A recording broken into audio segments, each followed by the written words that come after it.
রাবণ পোড়া বা রাবণ বধ বহু প্রচলিত একটি হিন্দু আচার। মূলত হোলির দিন এই আচারটি পালন করা হয়। রাবণের মূর্তি তৈরি করে তাকে প্রথা অনুসারে অগ্নি সহযোগে পোড়ানো হয়। অর্থাৎ রাবণের এই মূর্তি পোড়ানোর মধ্য দিয়ে অশুভ শক্তির বিরুদ্ধে শুভ শক্তির জয় ঘোষণা করা হয়। সমাজের বুকে সেই বার্তাই দেওয়া হয় এবং মানুষের মধ্যে উৎসাহ জাগানোর জন্য। কিন্তু এই উৎসবটি এখন বর্তমানে বিজয়া দশমীর দিন বহু জায়গায় অনুষ্ঠিত হয়। সেক্ষেত্রে আমরা সবাই জানি রাবণ এক অত্যাচারী শাসক।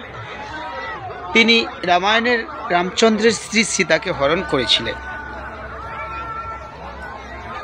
এবং সেই থেকে তাকে অশুভ শক্তি হিসাবে চিহ্নিত করা হয়। সীতা উদ্ধারের পর রামচন্দ্র রাবণকে হত্যা করেন এবং তারপর থেকে সামাজিক বার্তা হিসাবে মানুষ পুরাণ শাস্ত্র অনুসারে সেই অশুভ আত্মার বিনাশ ঘটানোই এবং শুভ শক্তির বিকাশ ঘটানো বা প্রতিষ্ঠা দেওয়ার জন্য বা জয় সূচিত করার জন্য এই আচারটি পালন করা হয়। আমরা সবাই জানি এই যে আচার সমাজের বুক থেকে অশুভ শক্তিকে বিনাশ করার জন্য, সেটা কি সত্যি সম্ভব? আসলে রামায়ণের কাহিনীকে অনুসরণ করে করলেও বর্তমানে সমাজের বুক জুড়ে রয়েছে এই ধরনের অনেক অশুভ আত্মা, যা রাবণের থেকেও আরও ভয়ঙ্কর। সেটা কলকাতার তিলোত্তমার কাহিনী কিংবা তামান্নার কাহিনী কিংবা আরও কত অংশে ঘটে যাওয়া, সেসব কাহিনী থেকেই বোঝা যায়। হিংস্র থাবা মাংসাশী প্রাণীর মতো সমাজের বুকে জেগে আছে নরমাংস পিশাচির দল। তাদের বিনাশ ঘটানোর জন্যই রাধাবল্লভপুর, তমলুক, মেদিনীপুর তাদের এই দশমী তিথিতে রাবণ বধ বা পোড়া এই আচারটি তারা শুরু করেছিল। বহু বাজি, রং বেরঙের বাজি এবং আতশবাজি সব এই উৎসবটি সূচনা করেন। বহু মানুষের ঢল, জনপ্লাবন, উপচে পড়া ভিড় লক্ষ্য করা যাচ্ছে। রাবণে অগ্নি সংযোগ করে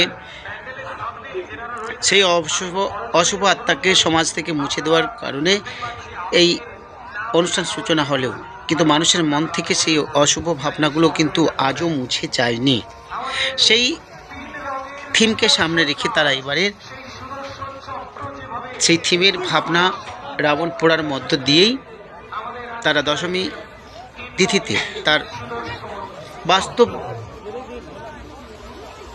সূচিত করল। অর্থাৎ অশুভ শক্তির বিনাশ ঘটানোর যে তাদের পুজো বা পুজোর থিম, তাদের উদ্দেশ্য, সেটা কিন্তু সেখানকার কর্মকর্তারা বলেছিলেন। আর সেই নিয়ে দশমী তিথিতে সেখানে ব্যাপক পরিমাণ মানুষের ভিড় লক্ষ্য করা গিয়েছে। আমাদের প্রতিনিধি গৌতম জানা ক্যামেরায় ধরা পড়েছে বহু মানুষের উচ্ছ্বাস এবং মানুষের মনের কথা।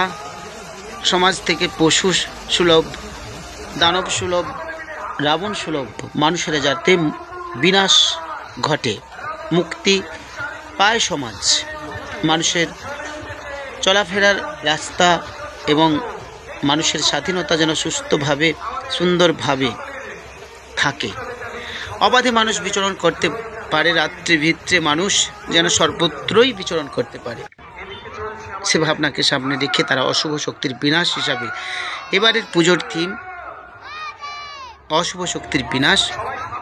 তার শেষ দিনের এই রাবণ বধের মধ্য দিয়েই তারা সমাজ থেকে এই অপশক্তি দূর করতে চান। সেক্ষেত্রে এই রামায়ণের কাহিনী রাবণকে সামনে এনে সেই অভিশাপ তারা পূরণ করতে চেয়েছিল এবং রাধাবল্লভপুর মানিকতলা তমলুক পুজো কমিটির উদ্যোগে এই অনুষ্ঠানটি অত্যন্ত আকর্ষণীয় হয়ে উঠেছে এবং মানুষের মন জয় করে নিয়েছে। দশমী তিথিতে সেখানে ভিড় দেখেই বোঝা যায় এই মণ্ডপের সাজসজ্জা এবং সেখানকার যে পরিচিতি সেটা চোখে পড়ার মতো এবং সেখানে মানুষের আনাগোনা সেটাও দেখার মতো। তো সেক্ষেত্রে সমস্ত শ্রেণীর মানুষের মনের কামনা শুভকামনা পূর্ণ হোক। দেখতেই পাচ্ছেন রাবণে আগুন দেওয়া হয়েছে, বাজির মধ্য দিয়ে অগ্নির সংযোগ করা হয়েছে, পুড়ে ছারখার হয়ে যাচ্ছে দশানন। রাবণ অশুভ আত্মার প্রতীক, বিবেচক শাসক ছিলেন, অত্যাচারী শাসক ছিলেন রামায়ণে, তার কথা সবাই জানি। অনর্থকভাবে তিনি সীতাকে হরণ করেছিলেন। এই অত্যাচারী রাবণ অগ্নিসংযোগ করে তার 10 মূর্তি সহ সমস্ত শক্তিকে ছিন্ন বিচ্ছিন্ন করে দেওয়া হলো। অর্থাৎ সমাজের বুক থেকে এই অশুভ শক্তিগুলোকে ছিন্ন বিচ্ছিন্ন করাই হলো শুভ শক্তির জয় এবং অশুভ শক্তির পরাজয়, বিনাশ ঘটানোর মধ্য দিয়ে এবছর তারা এই থিম রেখেছিল। আমাদের প্রতিনিধি গৌতম জেনা সেই সংবাদই দিচ্ছে।